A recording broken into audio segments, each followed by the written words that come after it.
Бетонный пол муниципального приюта пах дезинфицирующим средством, сыростью и безысходностью. Этот едкий, въедливый запах заглушал все остальные ароматы мира, превращая звуки десятков лающих глоток в один непрекращающийся тревожный гул. В самом углу крайнего вольера, вдалеке от прутьев, за которыми мелькали тени уставших волонтеров, лежали двое. Это были питбули. Коренастый серопалевый кобель по кличке Луи и шоколадная, чуть более поджарая сука Бриджит. Если бы случайный прохожий заглянул в этот сектор, он бы не сразу понял, где заканчивается одно тело и начинается другое. Луи буквально вжался в Бриджит, уткнувшись мокрым носом ей под ребра. А она, положив тяжелую голову ему на загривок, не смыкала глаз. Каждый мускул ее тела был напряжен. Любой резкий звук, грохот ведра или скрип железного засова заставлял Луи мелко и судорожно вздрагивать. И тогда Бриджит лишь плотнее накрывала его собой, закрывая от невидимой опасности широкой грудью. Их бывший хозяин появился на пороге приюта ранним утром. Он не стал заходить внутрь, не оставил ни ветпаспортов, ни любимых игрушек, ни записки с описанием привычек или аллергий. Просто перекинул через плечо два потертых поводка, сунул их в руки опешившему дежурному и бросил короткую пустую фразу: «Заберите. Больше не могу». Через минуту скрипнули покрышки отъезжающего пикапа, и в жизни Луи и Бриджит захлопнулась целая эпоха. Для брошенных собак мир рухнул в одно мгновение, оставив взамен лишь железную решетку и пугающую неизвестность. В тот же вечер координатор приюта сделала фотографию. Вспышка телефона на секунду озарила темный угол. Два сильных, но совершенно раздавленных горем пса, сплетенные в единый живой узел. Подпись к фото была короткой. Они держатся друг за друга так, будто разлука станет концом света. Спасите их вместе. Этот снимок в ленте социальных сетей увидели Марк и Елена. Супруги уже много лет занимались передержкой сложных собак, прекрасно зная специфику породы. Но этот кадр задел их за живое. В глазах Луи читался первобытный ужас брошенного ребенка, а во взгляде Бриджит – непоколебимая материнская решимость защищать брата по несчастью до последнего вздоха. «Мы не можем оставить их там даже на выходные», – тихо сказала Елена, показывая экран мужу. Марк молча взял ключи от машины. «Собирайся, едем». Дорога до приюта и оформление временной опеки прошли как в тумане. Работники учреждения честно предупреждали: собаки в глубоком стрессе, кобель не идет на контакт, а при попытке хотя бы на шаг отвести Бриджит, оба начинают паниковать до удушья. Но для Марка и Елены это не стало препятствием. Они знали: каждый пес заслуживает второго шанса, даже если ради этого придется проявить бесконечное терпение. Самым трудным шагом оказался путь от вольера до машины.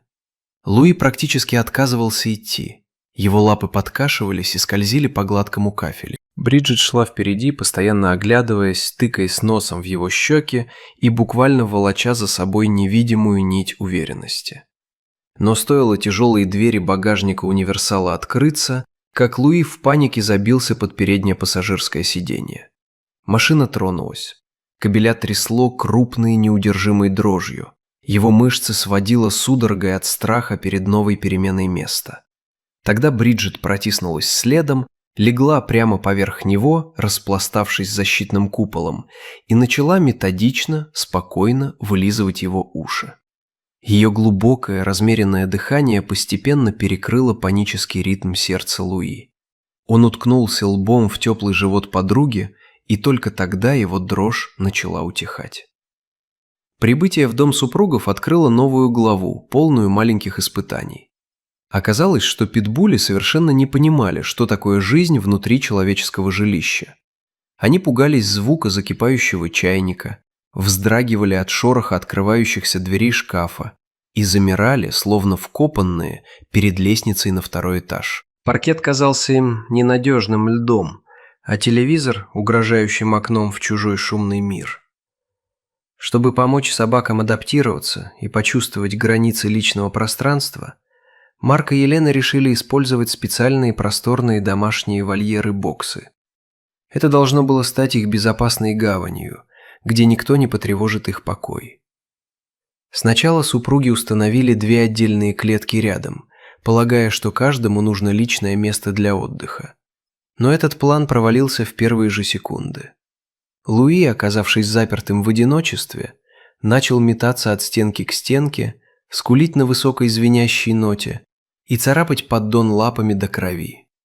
Бриджит, с другой стороны, отчаянно грызла прутья, пытаясь пробиться к нему. Елена без колебаний убрала перегородку, объединив пространство в один большой общий дом. И чудо произошло мгновенно. Стоило дверце закрыться за ними обоими, как вой прекратился. Луи снова свернулся клубочком у задней стенки. Бриджит легла поперек выхода, положив подбородок на лапы, и оба глубоко облегченно выдохнули. Им не нужны были хоромы, им нужно было чувствовать тепло шерсти друг друга. День за днем супруги аккуратно, без давления, вводили пару в привычный домашний ритм. Шаг за шагом Луи начинал доверять рукам, которые протягивали миску с едой, а не замахивались. Бриджит первой освоила мягкий ковер в гостиной и показала Луи, что на диване можно сладко потягиваться, подставляя пузо для почесываний. Наступил момент знакомства с остальными членами семьи. Дружелюбным пожилым лабрадором и миниатюрной спасенной дворняжкой. Когда напряжение первых минут спало, Луи и Бриджит раскрылись с совершенно неожиданной стороны. За маской забитых, сломленных приютских узников прятались невероятно веселые, контактные и жизнерадостные создания. Луи оказался неуклюжим, смешным щенком в теле взрослого атлета. Он забавно фыркал, когда радовался, и приносил в зубах тапочки, гордо виляя всем корпусом. Бриджит же взяла на себя роль строгой, но справедливой старшей сестры, следящей за порядком во время общих игр во дворе. Это было потрясающее зрелище – видеть, как оттаивают их сердца, смывая тяжелые тени прошлого. Однако одна деталь оставалась неизменной – их неразрывная связь. Они пили воду из одной миски синхронно, наклоняя головы под одинаковым углом. На прогулке они шли плечом к плечу, и если один останавливался понюхать травинку, второй замирал как вкопанный. Во время сна их позы напоминали причудливую скульптуру.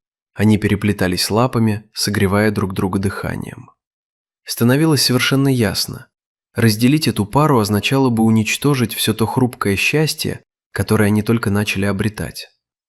Но найти одну семью, готовую взять сразу 2 взрослых питбулей, задача почти невыполнимая. Большинство потенциальных хозяев искали одну собаку, пугаясь двойной ответственности, расходов на корм и стереотипов о породе. Марк и Елена с тревогой думали о будущем своих подопечных, твердо решив, что никогда не отдадут их в разные руки. Спустя несколько дней судьба сделала свой ход. На объявление о поиске постоянного дома откликнулась еще одна супружеская пара – Дэвид и Сара. Они целенаправленно искали собаку-компаньона, но увидев видеоролик, где Бриджит нежно подбадривает Луи перед выходом во двор, просто не смогли пройти мимо. Любовь, сквозившая в каждом движении этих 2 созданий, тронула их до глубины души. Когда Дэвид и Сара приехали знакомиться, Луи уже не прятался. Он робко подошел к Саре, осторожно положил тяжелую морду ей на колени и заглянул прямо в глаза.